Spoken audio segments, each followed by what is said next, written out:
All right, we are back.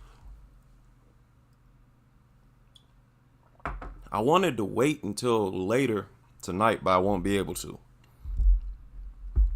So let's jump right into it. And let's start with the main event for WMMA. Jacqueline Cavalcante is trying to make a name for herself in the UFC as Julia Avila heads out the door. Now, I spoke about Julia needing to retire.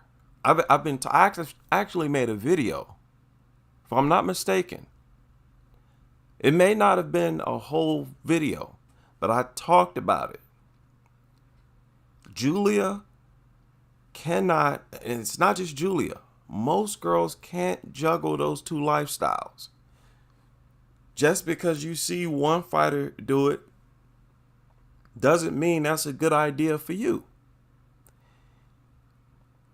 And not only is it taxing, and it's almost you showing disregard and disrespect for the time and energy and attention that needs to be paid to your MMA career.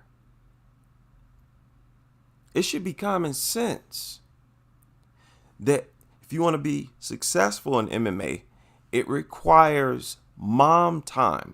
It requires whatever parent time you think you're going to have or that you need. You got to make a choice, one or the other, in my opinion. Now, Shevchenko's on record saying the exact same thing. She said, I'm going to wait till I retire to have kids. But I digress. I point that out because Julia announced her retirement. As far as I'm aware, she wasn't talking about retired. She didn't tell anybody that this was her last fight, but okay. We'll roll with it. And that's why I just mentioned it and gave that little speech there. But she lost this fight and she looked bad. Now you see the thumbnail. I'm going to start doing that. I'm going to start, giving my rating of each fighter's performance. I'm going to rate or grade each fighter's performance going forward, because I do it anyways. I do it in my mind. I just haven't been mindful to verbalize it and actually put it into action. But I gave Ketlin Souza a higher grade than Angela Hill because I thought she won that fight. I thought Souza won that fight. But okay. Overall, this is a bad night for the women. It's a bad night for WMMA. Rather than having a passing of the torch, as far as Souza being able to dominate Angela Hill, you didn't have that. You had sort of a, fluke of an outcome and a poor performance, I thought, somewhat by Ketlin. It's like Ketlin didn't get into the fight until the third round. And she got to do something. She was almost asleep when the fight started. And I didn't like that. As I'm watching it, I see Angela on her toes, Ketlin looking like she didn't want to be there. Don't do that. Get on your toes. Get on your toes, Ketlin. Match that energy and surpass it. You're the youngster here. Hill is the veteran.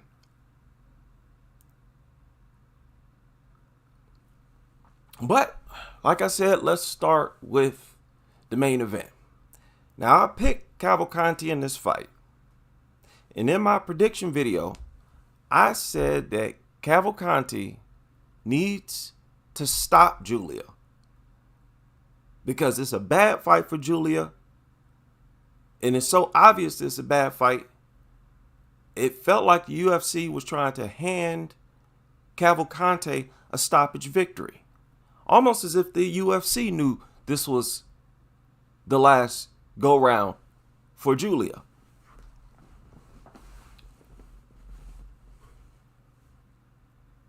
The styles was wrong for Julia.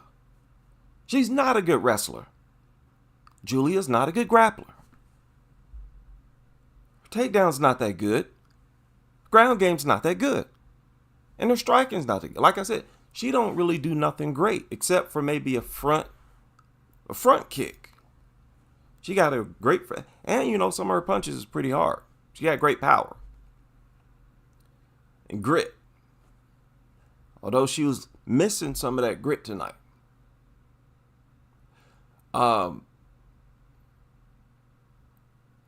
Cavalcanti, I talked about Cavalcanti as needing a stoppage because she's on a 2-fight split decision victory win streak.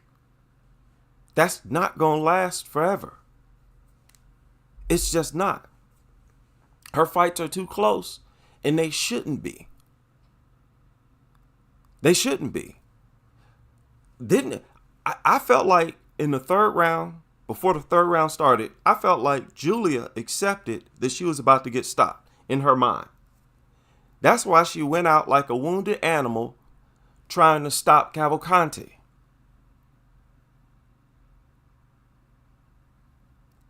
Julia put forth the most effort at the beginning of the third round for a reason. It's because she was hurt. She knew, like, I really can't finish the fight like this. Why do y'all think she looked so happy at the end of the fight when the fight was over? Julia looked ecstatic. As if she was what? Happy that she at least wasn't stopped. Because I believe in her mind, she was prepared to be stopped. She couldn't get out the way of those strikes. But you're fighting Cavalcanti. So you're going to have a staring contest. I could not believe how long Cavalcanti in the third round, how long she spent, especially at the beginning, looking at Julia and throwing feints at Julia. I'm thinking to myself, if the shoe were on the other foot, you would not be able to breathe. Julia would have been all in your space. Julia really couldn't hurt you at that point. And plus, Julia came out and threw a flurry in the third round. She was gassed. She didn't even jump on Julia after she threw those big shots. And what I'm saying, those of you who don't fight or have never fought, you're not aware of this. In fights, you have to recover from each big shot that you throw. When you throw a big, heavy power shot and miss, you got to catch your breath. You got to recover from that. And if you're in the third round, Julia was already tired, losing blood, came out in the third, threw a big shot, you still didn't jump all over her?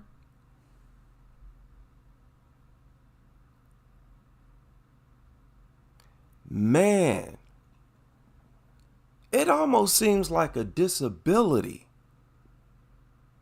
that Cavalcanti has. She didn't even increase the intensity. That was crazy. And I gotta press her on this. Because after she hurt Julia, Julia took her down and kept her on her back for the rest of the round. So Cavalcante could not do any work. She couldn't capitalize on the fact Julia was hurt. She was on her back. So I was thinking, okay, start the third round. Jacqueline's going to be happy. She now on her feet. Got a hurt opponent in front of her. She going to jump all over. Round start. Nope. She's just looking at her. Throwing feints, looking at her.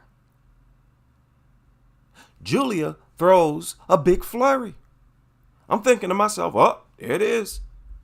Now she about to jump on her. Nope. Cavalcante sits there, looks at her, throws feints. I'm telling you, I can count on one hand, if I'm not mistaken, because I do remember doing this during the fight. I can count on one hand the number of punches she threw in the first minute of the third round. There ain't no way that Julia would have let her get away with that. Not happening. Everything I criticized Cavalcante about manifested in the third round in a more overt way than I ever seen before.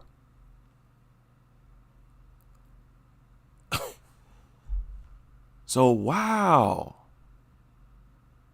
I was taken back by that. It almost felt like she's trying to mock me, like she was trying to not to crank up the intensity, just to mock me. I'm thinking to myself, okay, did she listen to my video and now she is purposely not increasing her intensity? I don't know. That was crazy. Now, Julia is also partially to blame, even though Julia at her best, I just think that was a bad style matchup. And did you see how much bigger Cavalcante was than Julia? Julia's not a small bantamweight. She's not. She was just up here talking about how it's difficult making bantamweight. Cavalcante still, and you know what else? Cavalcante's coming into these bantamweight bouts heavy. She's coming in heavy. She's putting on a lot of weight. Still couldn't stop her. She had everything. Cavalcante had all the advantages. The weight, the size, the speed, accuracy, movement. A hurt, bloodied opponent who doubts herself, who's only fought twice in the past 4 years. You still didn't go for it, as they say.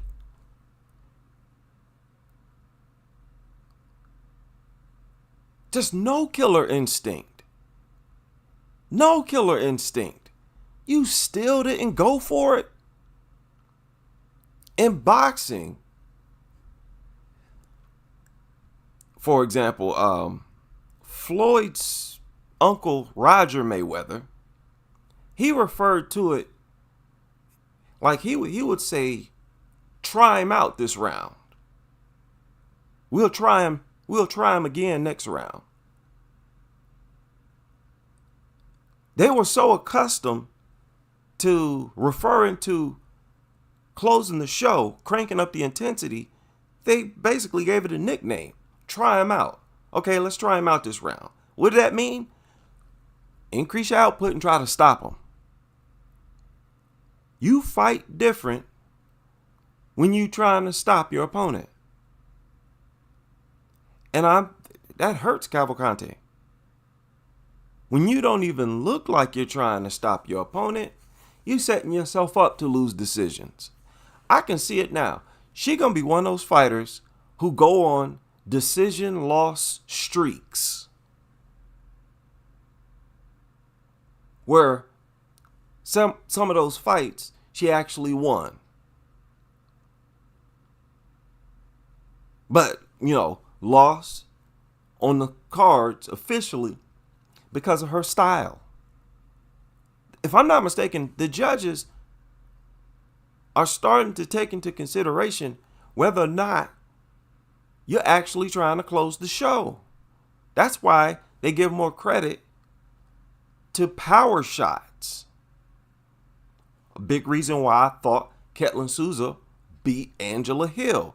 She was throwing power shots, trying to get real results from those shots. Whereas Angela Hill, tap, tap, tap, tap. I'm sorry, but I'm tired of watching Angela Hill in that old woman style. She's bad for the new and up and coming fighters. Yes, she's got too much experience. She's, a fairly good fighter, I guess. But what are they trying to do? Are they trying to give her a title shot, Angela Hill? I don't know. But I thought Ketlin Souza won that fight. But Cavalcante, lordy, lordy, lordy. What are some of the comments? What did some of the fans have to say? Somebody said Aldana next. Somebody said amazing. Why Avila comes back just to retire? Question. Look at this. Cut them both. This was boring and embarrassing. Yeah, Cavalcante is the most boring fighter. Cavalcante. They couldn't say this. They wouldn't say this if you just threw 10 additional punches in that round. It's just crazy to me. It's just crazy. They would say the opposite. All you got to do is just let go a little more. She's anti-offense. You're too anti-offense. Look at this. Said she didn't make any statement. Boring ass. And this is the fan response as you move up through the ranks. Bantamweight is not looking good. Cavalcante is perhaps the best prospect and had the best chance at bringing some attention and creating some buzz at 135. And this is how she's moving up through the ranks in this fashion with fans saying stuff like this.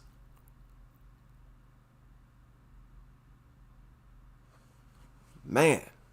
And look at this person tried to take up for Cavalcante. Says 7-fight win streak is the statement.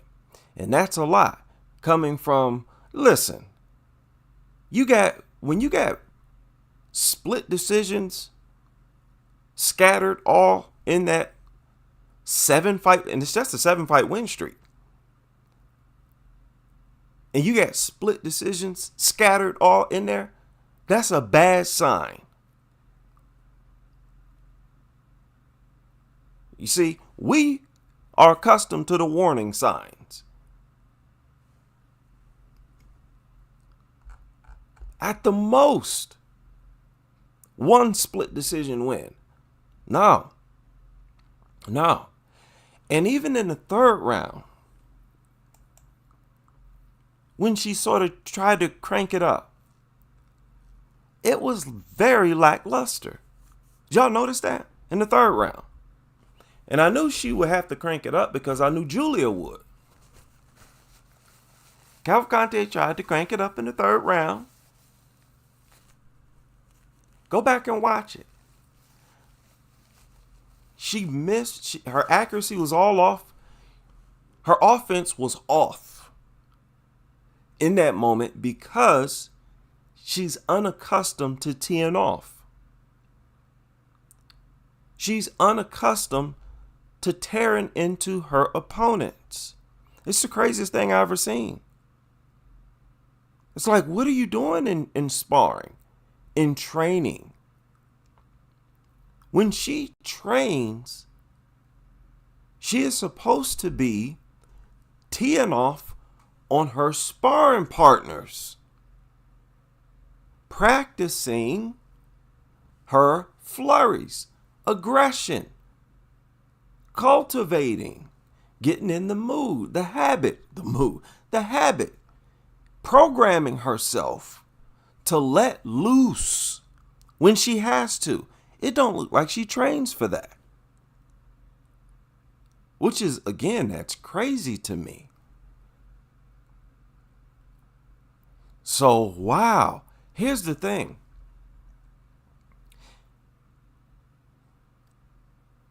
If we were not privileged to witness the best of Cavalcante in this fight, we never will. Circumstances will never be as fitting as they were tonight. I mean, I'll take that back. She'll have to be on wobbly legs and unable to throw anything back.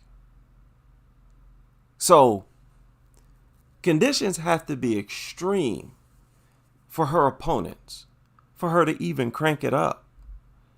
I'm saying she's not even cranking it up. I'm not saying that she needs to go out there and throw a bunch of drunken bar flurries. I'm saying she's not even increasing the intensity. Even when you see blood on your opponent. It was almost like once Julia started bleeding, Cavalcante started looking at her even longer.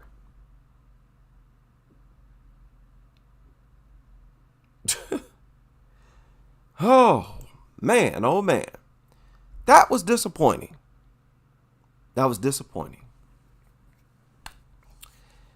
And this was disappointing.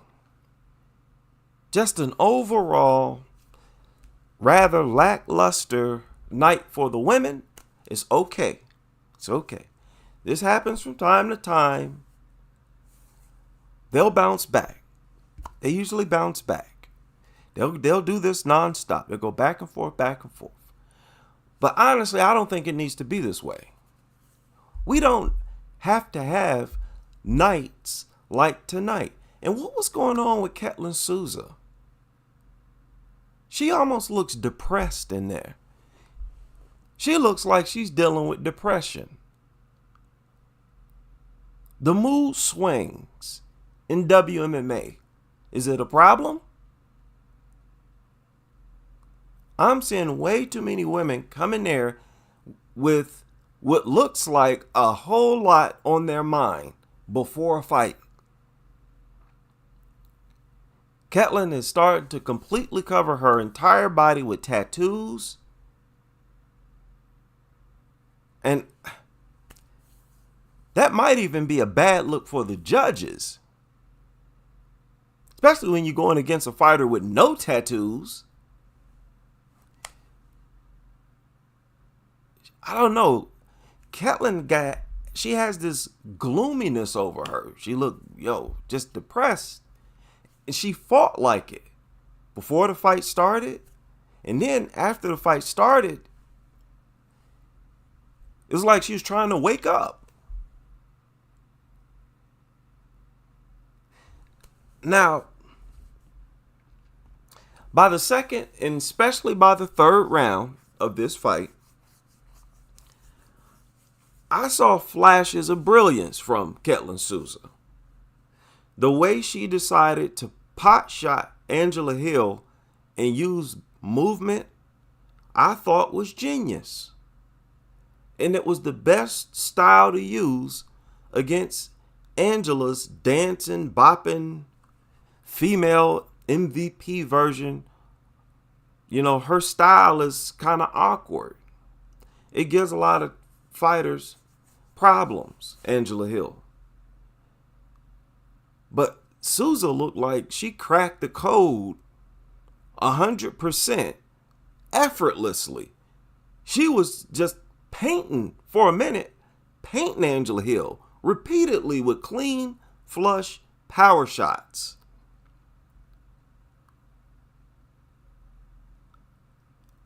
So I don't know. It's interesting. You got a young fighter with a lot of talent. Ketlin seems pretty talented, who don't seem to really be into her career, her life. I don't know what that was. That just looked like a lackluster performance from Souza. I don't want to take no credit away from Angela Hill. Maybe Hill is just that good. But from what I saw, it looked like to me Souza wasn't really trying. It was almost like she accepted defeat before the fight even started. It's like she just accepted that she was going to lose. And she fought as if she just wanted to fight being beaten up off of her, you know? Just let me go in here and fight her off for 3 rounds, except for the 3rd round. And I'm telling you, that was genius. Catlin was diving in with uppercuts. I know it sounds dangerous, and it is, but not against Angela Hill's style. She was diving in. She'd dive in with 1-2s, 1-2-3s, and she would dart out at a different angle. This is what Catlin Souza was doing after looking depressed and like she was about to fall asleep in the first 2 rounds. And when I saw her, I'm like, whoa. She woke up.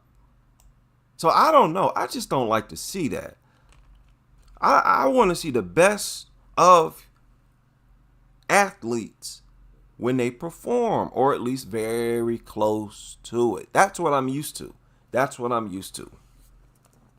So ladies, teams, coaches, maybe y'all need to spend more time with the women before fights. Get them in a good mood. Man.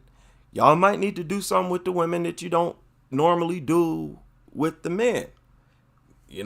Maybe, they're different. But the worst thing you can do before a fight is have negative emotions and thoughts, man. That's the worst. You will defeat yourself. You really got to be locked in before each and every fight to perform at your best. So, my opinion, I believe in MMA, there's a whole lot of improvements to make as far as really everything. Training, coaching, and the performances, of course, from the women. So while this might be a low point, and it's kind of a low point, we've been there, done that, bounced back from that, and we'll do it again. But we'll see what's next. Cavalcante, no doubt, is going to move up in the rankings, right? Was Julia ranked beneath? Was she ranked beneath her? Yeah. Right beneath her. Julia was number 12. Cavalcante was number 13. So I could see them moving Cavalcante up. And let me tell you, I think Miesha Tate is a bad fight for Cavalcante. Jacqueline can be taken down. And Miesha is a better wrestler than Julia. Remember, she just stopped Julia. Another reason why I'm, sort of I'm cranking down on the fighters a little bit. I got to crank down, sort of put the foot down, put the slap down on them a little bit, if you will. Sort of kick them in the butt a little bit. They can take it, they're fighters. But Cavalcante is going to run into a lot better fighters than Julia Vila.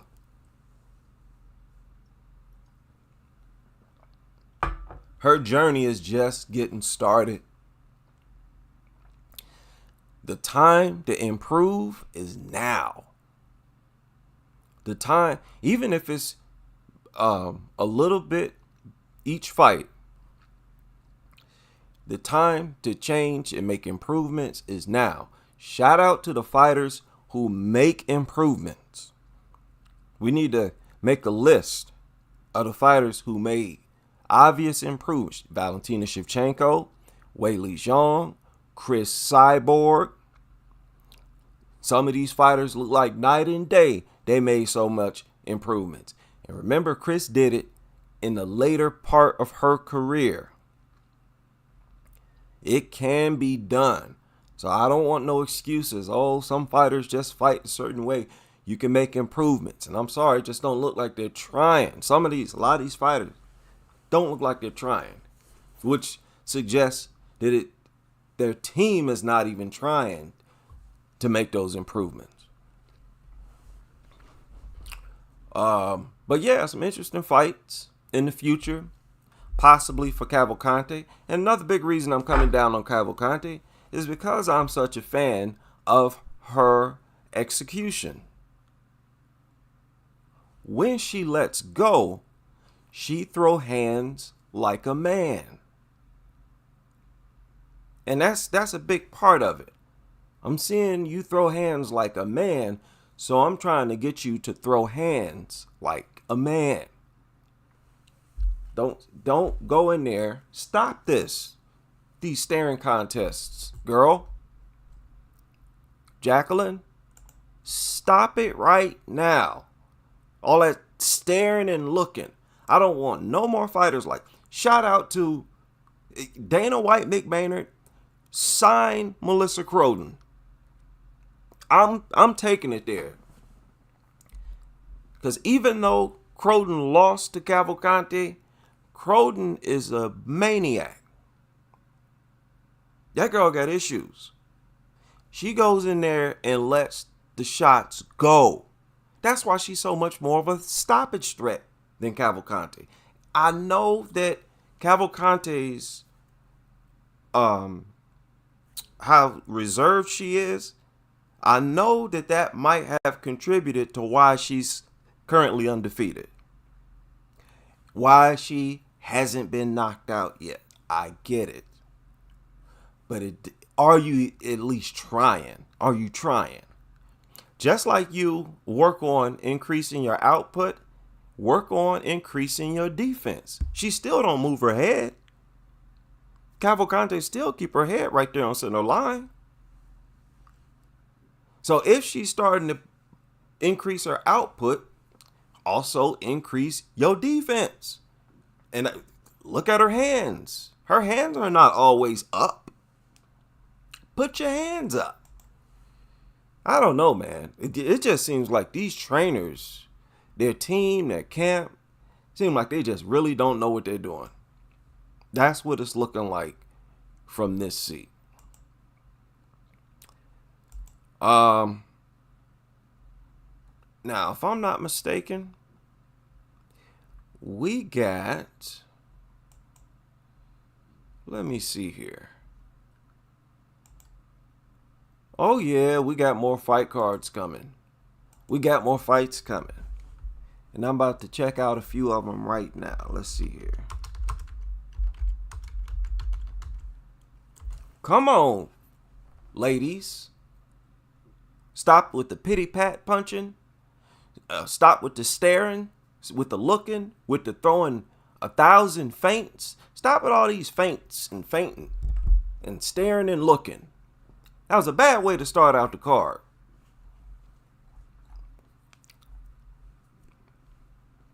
Y'all got to start throwing shots.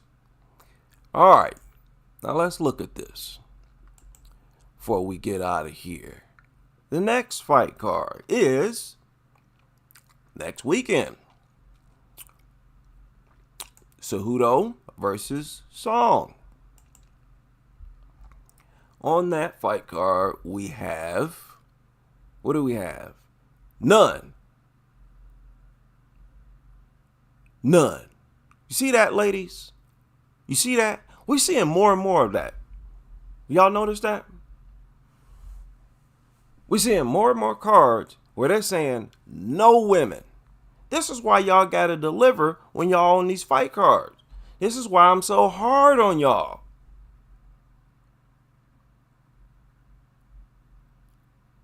Y'all gonna mess around and get the women divisions just removed here in a minute. Y'all know full well several people have been calling for that. Like, hey, just get rid of the women. They ain't nothing but a sandwich break, a lunch break anyway, right? A weed break anyway. Ladies, y'all supposed to take that. You supposed to respond to that. Like, oh, really? We just a lunch break, huh? Y'all should be on code about that. And make sure that every time y'all step into that cage, you give it everything you got. You throwing raggedy shots, goofy looking shots, you looking goofy, period. Don't nobody care about that. As long as you throwing shots, fans are going to be satisfied. And I know a lot of girls will say, hey, it's a tough sport. It's a tough sport. It involves broken noses, involves a lot of pain. Okay, find another job. I pay to watch fighters who accept that part of the job. So, yeah, this is unfortunate. This is a strike against you, ladies. To have a fight card here where y'all just not on it at all. Is this a pay-per-view? See, this is no, it's a fight night. It's a fight night. Y'all, that's still a problem. You should at least be on fight night. Man, come on, ladies. Deliver. Whether y'all like it or not, you all are one big team. If you're a bantamweight and you see strawweights fighting, those are your teammates. Root for them to do their best. These women are going out here and they're just not even doing their best. They're not even trying to do their best. That's unacceptable, especially when your best is already looked at as subpar by a good chunk of the men. Y'all, you forever walk on eggshells as women in MMA. Very few of you are respected. Very few of you are respected for your fighting skills. Shevchenko's, Nunes. Gotta stay mindful of that, man. Now, the weekend after that, which I believe is the first week of March, right? March 1st. First week, first day of March. You have Montana De La Rosa against Luana Carolina. And look at these fights. They're not even, a lot of these fights are not that big of a fight. So y'all appearing on these cards less and less. And more of the fights are lackluster. Andrea Lee against JJ Aldridge. I thought they fought already.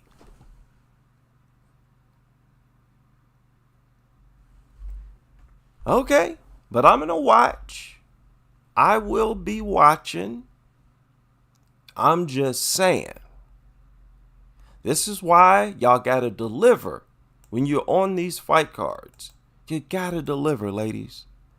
I don't know what's going on inside your home that's got you depressed, but you got to snap out of it at least for 30 minutes. What is it? 30, 45 minutes, girl. Put your headphones in. Listen to your favorite love song. Okay? Listen to whatever you got to listen to. Music is very important. I don't see enough of y'all listening to music before you go out into the cage. Use music to manipulate your mood. Haven't y'all ever noticed that when you're sitting at home feeling lazy, you don't feel like cleaning up, even though the house is messy?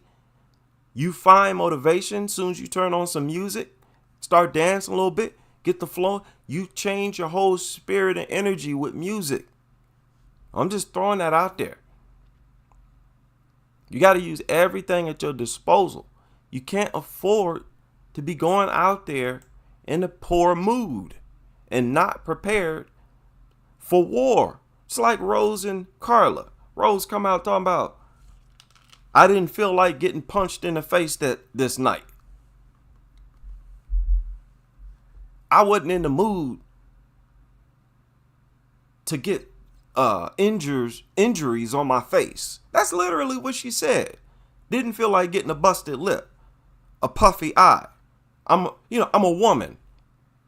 I wanted to be beautiful. And she said, I'm sure Carla did too. She about to have a wet, huh? And that mindset resulted in the worst fight of all time. Did it not? And it didn't have to, because the two fighters in there were not the least skilled of all time. They put on a historically poor performance, all because of how they was the state of mind that they were in.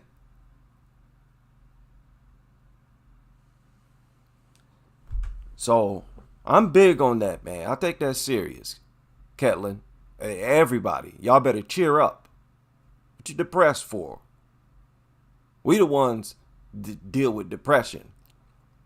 The paying fans who watching you, working 9 to 5s, jobs that we hate. Y'all are living the dream.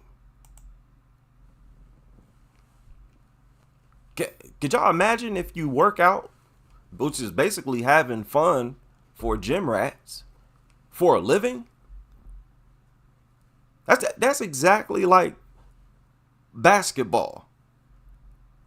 We grow up playing basketball for fun. You mean tell me I could become a millionaire doing this too? That's the dream life. That's the life fighters live. You ain't got no reason to be depressed, even if you're getting beaten up. Now, I know that can depress you. You getting slapped around, beaten around. You end up looking all jacked up at the end of the fight, right? Like Whaley did to Tatiana Suarez. You get Tatiana at the end of that fight.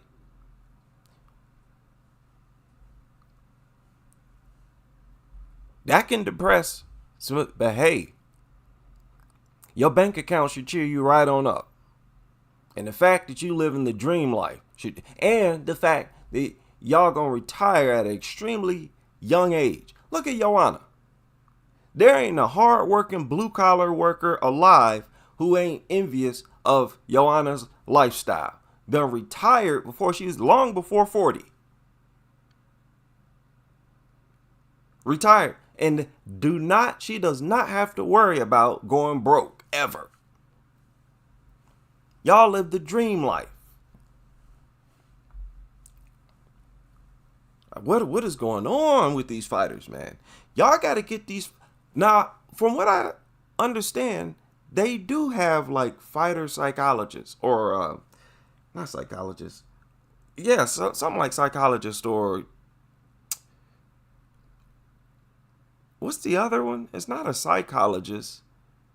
It's not a sociologist. It's a what's that other therapist? Psychiatrist. Psychiatrists and psychologists. They have them like sports psychologists or whatever to help them deal with certain things. That should be mandatory. That should come free of charge. Why? Why not? Why not? Y'all need to look out more for these fighters' mentalities, man, for their sanity. Amanda Lemos versus, now this is a big fight. This is a big fight. And I'm going to be heartbroken if Luciendo go in here and get sparked, which is very possible. Amanda Lemos is a big, strong bully. And she could very well beat Luciendo up. That really don't seem like a fair fight. It's an inappropriate matchup right here. As someone else agreed with me, it seems like a grown woman against a kid. So good luck to Luciendo in that fight. And I got to get behind Luciendo. She's the much younger fighter. Lemos already fought for a title. And That's enough. That's all the reasoning I need. And she's doing better. Luciendo is on a much longer win streak. Lemos not even on a win streak. She lost her most recent fight and lost 2 out of her last 3. Amanda Lemos. Luciendo has only lost her first or her UFC debut. So yeah, I'm going to be lightweight depressed if Luciendo gets knocked out the frame here. So cross some fingers, please, for Luciendo. No disrespect to Amanda Lemos. What other fights do we? Sam Hughes against another newcomer, Stephanie Luciano. I think Luciano. I recognize that name. She might have had a fight already in the UFC, right? Ain't that doll baby face girl? Yeah, that's her. She's had a fight already. She had a fight. Lord, she looked like she's a whole 14 years old in the face. Bear with me as I pull up her shirt dog. She is 25. You look a little older here. Brazilian.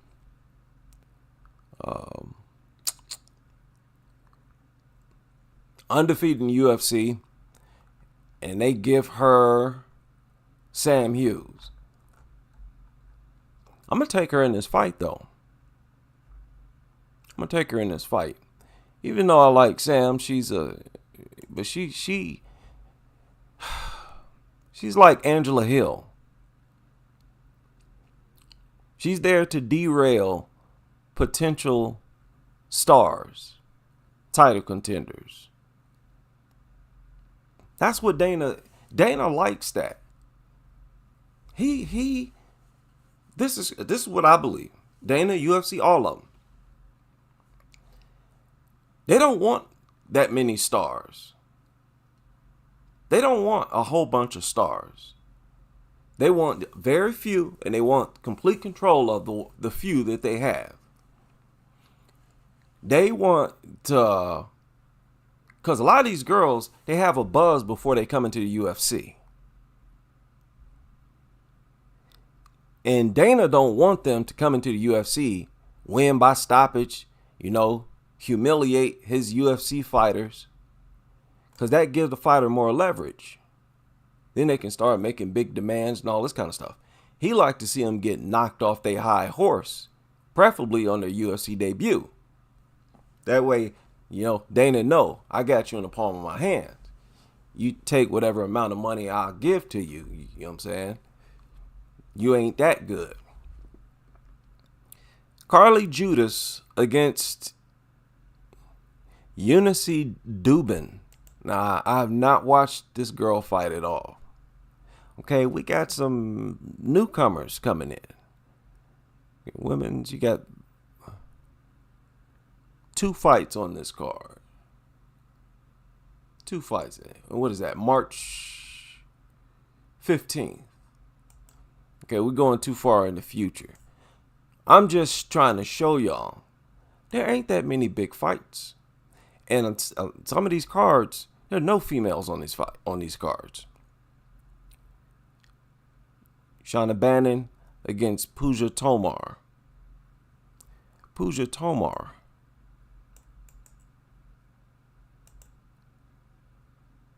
Okay, yeah, that's that Indian girl. Well, it's about time. She only had 1 UFC bout. And that was all hyped up. Nothing really came out of that. Molly McCann against Estela Nunez. Okay. Take Molly in that fight. Yeah, see? It's nothing too crazy. It's like with the women, it's only title fights. It's only title fights that garner some attention and excitement. And even with okay, and I think that's a big reason why UFC are being picky with who they give a title shot to. Suarez rather than Berna. Got Lupe Godinez against Julia Palastri. Okay. I don't know about that. Okay, I'm all the way in April now. We dealing with April 5th. Vanessa Demopoulos against Talita Alencar. Loma Lookboonmee against Carla. Nah, that's a good fight. I'll be looking forward to that. But how many other people do you think will be looking forward to that? Be calling that, a fight on the horizon? Not that many. See, Loma, I can trust her to deliver. She's not. Now, she could have higher output. For the most part, Loma gives quality performances. Quality performances.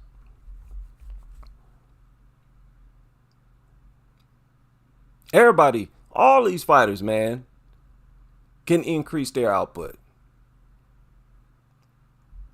All of them. Now, some of them have satisfactory output. Some of them have it's satisfactory. So there's no excuse. Weili, I was about to call her Chukagian. Catlin, I don't even know how to pronounce her last name. Several of them. Don't get me wrong. There's probably an equal number. It's probably 50-50. But I'm saying 50-50, that's too much. That's too many fighters who go in there and look at their opponent. 50%? Nah. You could potentially have one of them in every single fight. Every fight, you got some joker in there looking at their opponent for, 4.5 minutes out of every 5. No thanks. Poliana Viana against Jacqueline Amorim. That'll be a good fight too. I'm going to take Amorim in that fight, but Amorim going to have to be careful taking Poliana Viana down. Be careful on the ground with Poliana Viana. She can submit you. Now, Jacqueline Amorim is another one of those one-dimensional fighters. But her striking is looking like something. I wouldn't sleep on her striking. Put it like that. Marina Rodriguez, Jillian Robinson. I meant to talk about this fight, but I understand that it's no need to. Is there anybody taking Marina Rodriguez in that fight? I'm not. I can imagine what the odds going to be.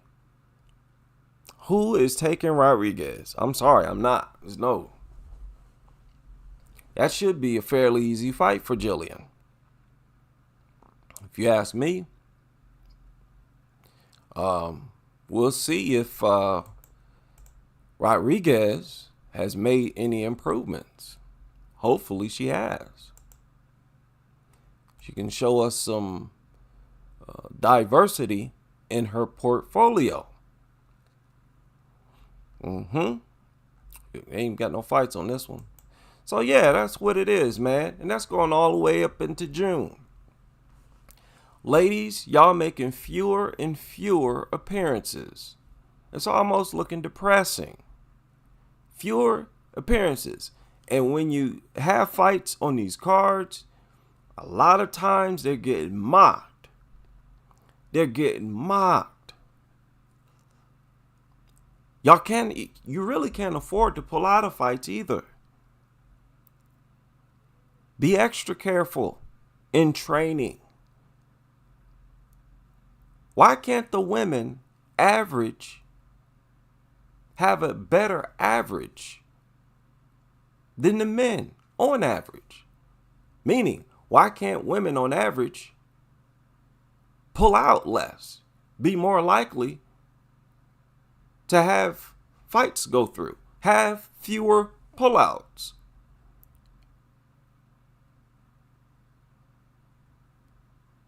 The women have to dominate in something.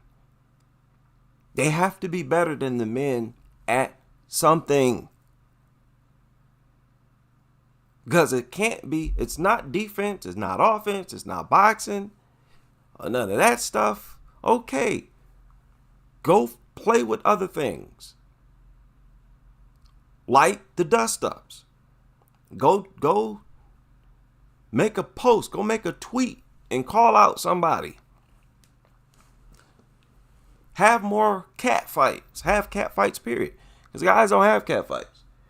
The guys, they'll just, criticize your skills, your record. Yeah, do that. That's fair game. Keep the buzz going. Keep conflict going. Remember, people didn't appreciate Floyd's actual fights. They kept watching him because of his out of the ring antics. Y'all can at least do that. Even if you got horrible skills. If y'all talked enough good game before the fight, people going to tune in and they're more likely to appreciate the fight, however it go down. As long as you ain't going in there having a staring contest. No matter what, that's always going to ruin a fight. So yeah, it's time to get busy. It's time to get serious. I don't know about nobody else, but I have to defragment my computer every day. I can't, if I even go 2 days, it moves slower. I just don't get it because I don't have that much stuff going on with my computer. Okay, now, talking about my computer, it's time for me to end the live stream. There's truly nothing else to talk about. So I will see y'all on the next.